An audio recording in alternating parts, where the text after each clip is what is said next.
been out. No. I will not stand for this. I think you have all waited long enough.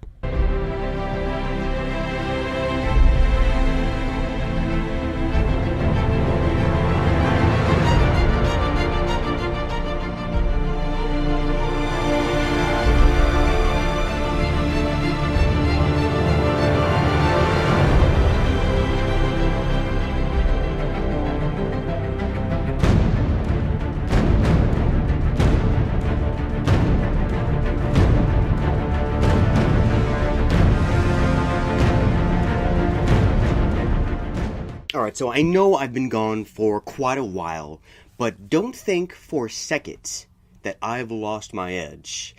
I would like to think that I've used this time to refine them, if you will. But anyways, I digress. Aside from the porn, the furry fandom seems to love webcomics. They like to crank them out like they're going out of business. Seriously, there is a plethora. In fact, there are so many webcomics, there's actually a website devoted to listing all of the webcomics, pretty much as many webcomics that are known. Many of the webcomics out there are more or less adult-oriented. There are a few child, family-friendly comics out there, but they're not really given that much attention. One comic that I have a lot of respect for is Dreamkeepers, created by Dave and Liz Lilly. Now, calling it a webcomic, much less a furry webcomic, isn't really doing it justice. It's much more than that. It's more like an anthropomorphic fantasy graphic novel. And Dreamkeepers is a prime example of a comic that doesn't get that much recognition. Something that is very deserving of a lot of attention. And it's not just because of the vivid art style, the meaningful characters, the thought-out plot, or even the rich, highly detailed backstory and setting, all of which are pretty good contributing factors. But above all else, I admire the principles under which Dreamkeepers is created. The principles that they have adopted in developing this project. You see, when it comes to graphic novels, David Lilly is very passionate. In fact, he's written several essays on the comic book industry. I'm not going to go into detail here, but suffice to say that he doesn't really support the big major comic book publishers and is a huge advocate of independent publishing. If you want to read them yourself, I'll post a link down below. And so because of this stance, Dave and Liz both treat Dreamkeepers with a lot of integrity. The biggest example of this being that they put a lot of effort into fleshing out their story and going into a lot of depth with it. They don't just put in random events and scenes for the sake of sensationalism. The flow of the story makes logical sense to the characters and their interactions with each other. And that's something that I really admire them for, having so much respect and care for proper storytelling. But before I touch on that, there's something else I love about these Dreamkeeper volumes. At the start of each edition, Dave writes a little essay, a foreword. And in Volume 3, he goes into this argument about the importance of storytelling and the impact it has on culture and the development thereof. This says a lot about the passion he has for writing as well as comics. Furthermore, not only do Dave and Liz care for their story, they even put effort into presenting it. Now, I'm not entirely sure, but for some of you who pre-ordered Volume 3, you may have gotten this special wrapping around the book that resembles almost burned paper. In fact, it's customly burned paper. And I love it because it prepares the readers as soon as they set their eyes on it. When I first saw it, I thought to myself, wow, I haven't even gotten to the story yet, and this is already a good start. And again, it just gives Dreamkeepers that much more integrity. But anyways, that's my little indulgent rant. On with the review.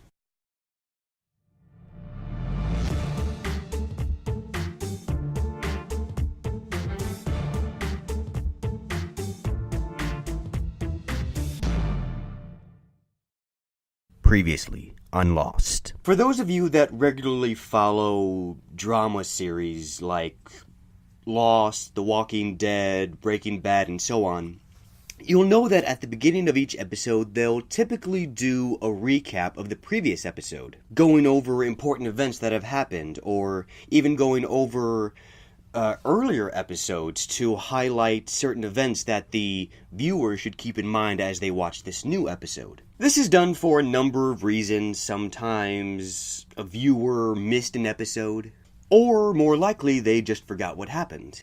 Either way, it sets up the story. Now, Dreamkeepers opens up with a brief summation of what happened in the past 2 volumes. But this is where I have my first complaint. This summary is too brief. See, Volume 3 came in at the very beginning of 2013. Volume 2 came out in early 2008. So it's pretty much been 5 years since the last release. That is a pretty long time. Do you know how much can happen in 5 years?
I don't know about you guys, but I'm kind of fuzzy on the details that happened in 2008. Especially what happened in Dreamkeepers Volume 2. Now, I could have gone back and reread it, which I did. But for a moment, let's pretend that I'm not as diligent, that I'm not the type of person to reread something. It's been 5 years and I've forgotten everything that's happened. Well, mostly everything. Quite a lot had happened in Volume 2, stuff that's pretty relevant to the main overarching plot. Things that are very relevant to things that happen in Volume 3. Personally, I'm a bit disappointed that it didn't dawn on Dave and Liz that they should have gone in a little bit more detail on what happened to remind the readers. However, to give them credit, they do a good job of bringing in important info through exposition.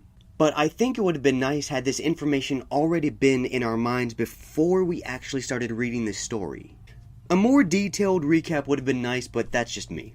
Darth Vader had problems too. One thing that I appreciate about how the creators have opened up each of these volumes is that they never really start with the protagonists. They've opened up with the antagonists instead. This shows us that these evil characters aren't shallow with evil intentions for the sake of being evil. They actually have reasons and aspirations for what they're doing.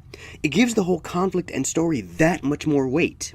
It's an excellent example of character development not only for the antagonists, but for the protagonists as well. They wouldn't be our heroes if it weren't for the villains. And when we do see the tension and conflict building up between these groups, it has a bigger impact because 1, we already want the protagonists to win, but 2, if the writers have done their job right and we actually care for the main characters, then it becomes much more than a simple fight between good and evil. Because, God forbid that we question the definitions of right and wrong and the story carries depth to it. Background character, to the rescue! I'm a big fan of the original Die Hard film. Bruce Willis and Alan Rickman both gave spectacular performances, but my personally favorite character was Sergeant Powell. At first, he was just some schmuck who had the misfortune to be the first to arrive on the scene, but as the movie started to develop, he started to become more relevant. With everything going to shit at Nakatomi Plaza, Al becomes John's anchor. And since they're both cops, they have a mutual respect for each other, leading to a sort of East meets West complex. This is an example of what would be considered a breakout character. Basically, this is what happens when a supporting character, or just any character in general, gets more attention than is anticipated, sometimes more than the main characters. And it happens fairly often.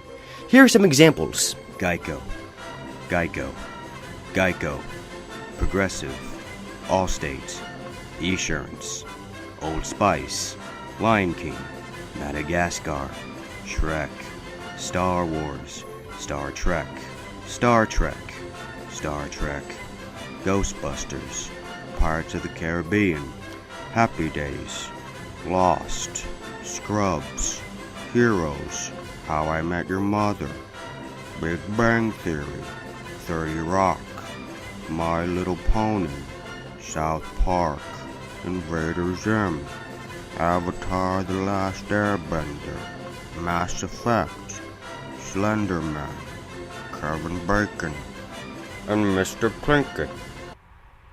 Oh. Point is, these characters weren't really in the limelight. They were never meant to be anything more than the writers had intended them to be.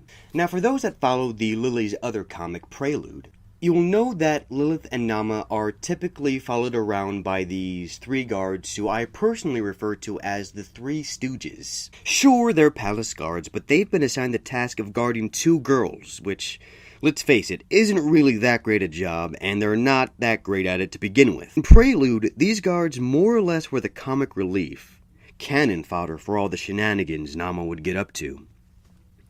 And while their roles were necessary in that they had to make sure Nama was never seen in the public, it never really went beyond that. So there was really no point in paying much attention to them. Fast forward to Dreamkeepers Volume 2, and these stooges are fired from their jobs.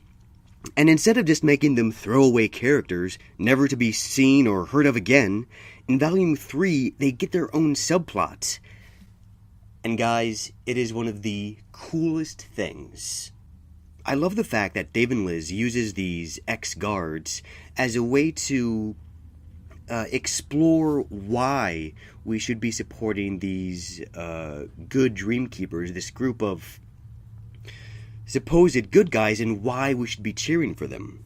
It's an awesome idea because now we can relate to these characters because we're both in the dark. These weren't just throwaway characters, they became very useful. It introduces this opportunity for a lot of much needed exposition, not only for the characters, but for the readers as well. It answers questions I've been asking since Volume 1, and I'm sure the same goes for many readers. Really, I can't emphasize how awesome this idea was. Slow to start. So, the main story, the one with our original four heroes, doesn't start until page 20, and then things finally start to get into gear. And it's at this point where we are formally introduced to the fifth person of this little group, Bast. Bast? I don't know. And from here on out, it looks like this will be our group of heroes. The Dream Team, if you will.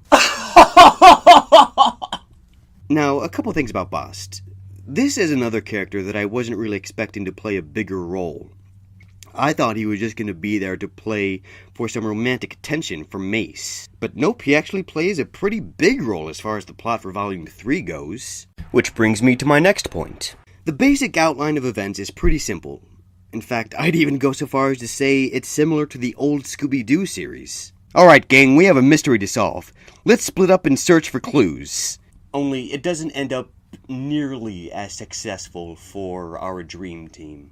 And this is one of the things I love most about Volume 3. The whole thing pretty much solidifies the point that splitting up these characters, Lilith, Nama, Mace, Whip, and Bast, is a terrible idea. Sure, they all make some progress in whatever they set out to do, but it's barely little and they barely survive and get away.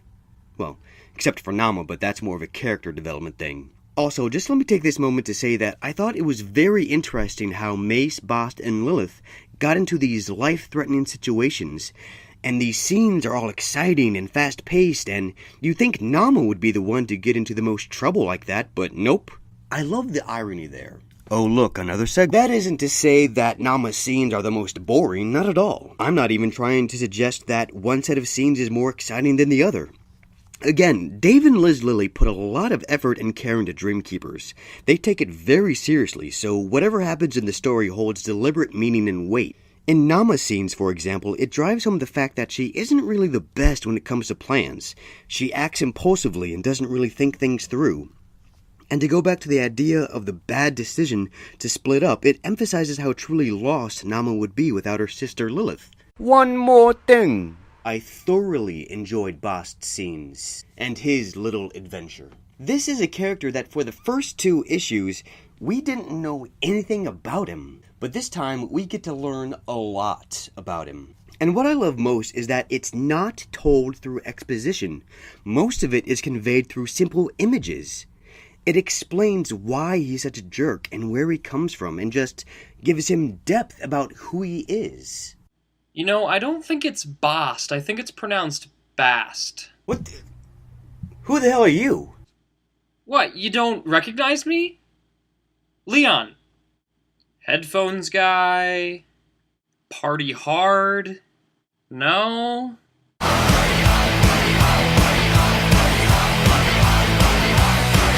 Oh, the headphones reviewer guy. Yeah, okay, I remember you now. How are you here right now? VIP pass. Dave invited me, actually. Hello. Thanks, Dave. I owe you. You know Dave, right? Creator, author, illustrator, publisher of the book you're reviewing? Yeah, didn't you watch the intro? I completely gushed about how awesome Dave and Liz Lilly are. Yeah, of course. Don't get me wrong, they're 2 peas in a pod. Anyway, I'd say you've got a pretty solid review on your hands here. But... You caught me.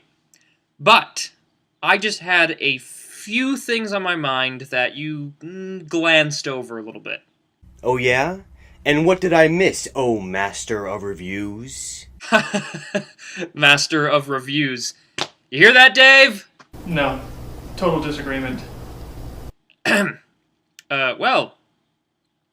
Dave crushing my mood aside, do you recall the scene with Nama and the news reporter? Yeah, I just talked about it. What about it? Without going into too much detail as to avoid spoilers, Dave and Liz have a really beautiful little moment within those 3 or so pages where they really pull off a very smart little dissection of popular media in today's society.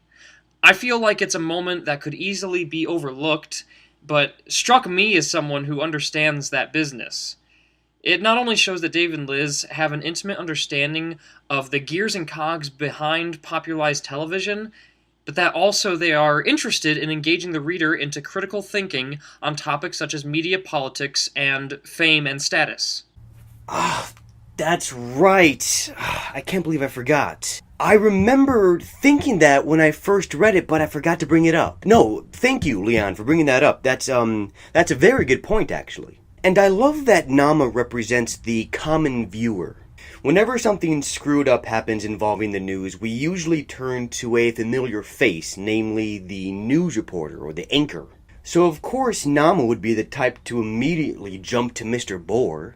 She's been watching TV for years. But what she doesn't realize, aka the common people, is that people like Mr. Bohr are given a specific name in their certain industry. They're referred to as the talent. And that's exactly what Mr. Bohr is. He just sits there and reads off the teleprompter. He has the charisma to put emotion into the story. He doesn't really have any say in the wording of the report. It's his producers that really control what he says and specific words to use. So yeah, thank you for bringing that up. Hey, no problem. Thank Dave for bringing me in. I didn't tell Liz I was doing this until it was too late. She doesn't have to know. Shh, shh, shh, shh. And actually, before we move on, there was just one other thing I wanted to comment on. When Lilith was fighting that monster thing in the library, it gets terrifyingly uncomfortable when you realize that Dave and Liz came really close to illustrating full-on tentacle porn. I mean, no joke. I mean, I'm sure it wasn't intentional, that they weren't going for some subliminal thing, but still, I mean, just look at that and tell me that that's almost borderline tentacle rape right there, or not even rape, just tentacle porn, really. Just a little thing I wanted to comment on. Anyways, Oh, the places you'll go. I know I said that splitting up these characters was a bad idea on their part, but to flip that around, it was an awesome idea on Dave and Liz's part. In previous volumes, there wasn't really a whole lot of diversity in settings. In Volume 3, oh my god, they're all over the place. There's the Nightmare Realm, the strip club, the city outskirts, the shore, a church, the catacombs, the slums, the palace library, and wherever the hell this place is. I mean, seriously, it's obvious that Dave and Liz had a lot of fun illustrating all of these backgrounds. It was definitely a nice change of pace to see all of these diverse backgrounds, not only in architectural design, but in simple color palettes as well. It's just all so pretty and beautiful, and oh my god, look at that lighting, and oh, it's so good! Isaiah, wait! Yes, Leon? I just have two teensy-weensy little critiques. More like nitpicks. Go back to that club scene. Okay, yeah, what's your gripe? Well, I mean, look at it for a second. Where's the focus? Where am I supposed to look? Is it this light source? This one? The waterfall? The dance floor? The jacuzzi? It's all fighting for my eye's attention. Well, I think it serves as a nice establishing shot. There's really nothing specific to look at. I think it's supposed to give a general atmosphere of how busy and lively this place is supposed to be. It makes the city feel more tangible. This is supposed to be a super city, so it would make sense that there would be a lot of people in a place like this. Perhaps, but from an artistic standpoint, sometimes I feel that Dave and Liz can accidentally overcrowd their scenes. It occurred in book 2 as well a few times, where I could literally spend 10-15 minutes staring at one page to find new details. But like I said, I'm definitely nitpicking.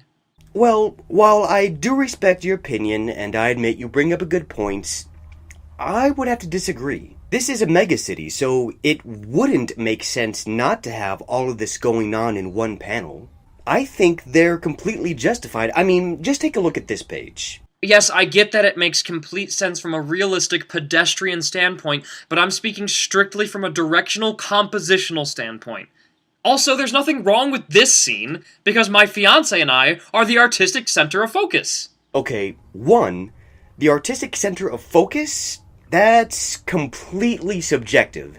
And 2, besides the point, Mace and Bast are the center of focus, so there. It's Bast, and if anything of theirs is the center of focus there, it's their speech bubbles. And did I mention that's an anthropomorphic fox version of me and my fiancé? Okay, yes, I get it. Get out of here. You may be able to get rid of me, but you will never be able to get rid of the pink. Moving on. Which brings me to my other nitpick. Oh, for the love of God. Just hear me out. When I said the pink, I meant this particular panel. Oversaturation can be a problem. If anything, mood lighting would have done the scene well, but pink. Okay, yeah, seeing as we're both straight guys, I can see where you're coming from. Regardless, while this room was very, very, very pink, and I'll admit it was a little bit of a strain on the eyes, I love the artistic concept behind it. I won't argue about the concept, and this panel is literally the only time in the book where it's a bit of a problem. Despite the arguments, I'd like to go on and quote something someone else said about Dave and Liz's art once. Oh, it's so good. Well, the thing is, I like it because it's sort of a slap in the face of modern artistic designers. For big corporations like EA, DC, Activision, Marvel Comics, things like that. Would you agree with me in saying that people are tired of games and comics in realistic color palettes? Like, everything absolutely has to have brown and earth tones as its major and sometimes only source of color. Also, bloom. Bloom everywhere! Well, if Days and Liz know how to do anything, it's how to slap big business in the face. Really, if anything else, I love that Dave and Liz provide their readers with something interesting to look at. A sort of feast of color for the eyes. That and their drawing process really allows viewers to see so much detail in their work. It's very rustic, too, as they like to leave in a lot of their line work in the final product. It reminds me a little of how Disney's 101 Dalmatians was animated. Oh yeah, very nice detailed background, which, speaking of, I'm glad you brought that up because there's something else I wanted to comment on this page. What's that? What I find interesting and kind of hilarious actually is if you look closely in the background of this panel, you can clearly see some pretty explicit sexual activity going on. All very blatant and carved into the walls of this room. Yeah, but I mean, you already had the setting of a strip club established, so you know. Also, the man Bast visits is watching porn on a holoscreen. Well, all we saw in that first shot was just women dancing around. That's it. We didn't know it would have rooms like this. I want a room like that. Oh, I know, that would be so awesome. Anyways, was there anything else you wanted to bitch about? Excuse me? Sorry. Anything else you wanted to provide constructive criticism on? I think I'll just take the transitional segue out of here. Thanks. Anything else you wanted to say, Dave? I have a skull. Okay then, great. I'll just pop on out of here. But seriously though, thank you so much for joining me, Leon. It's been a pleasure having you on. But overall, a few small things here and there. Dreamkeepers Volume 3 is a pretty solid addition to the series so far. It does a good job of answering some questions, but like any good serial, it brings up just as many questions, which will definitely, hopefully, be answered in time. And hopefully it won't take as long to see those answers, like we did with Volume 3. Regardless, Dreamkeepers Volume 3 is something that I would love to get signed by the creators.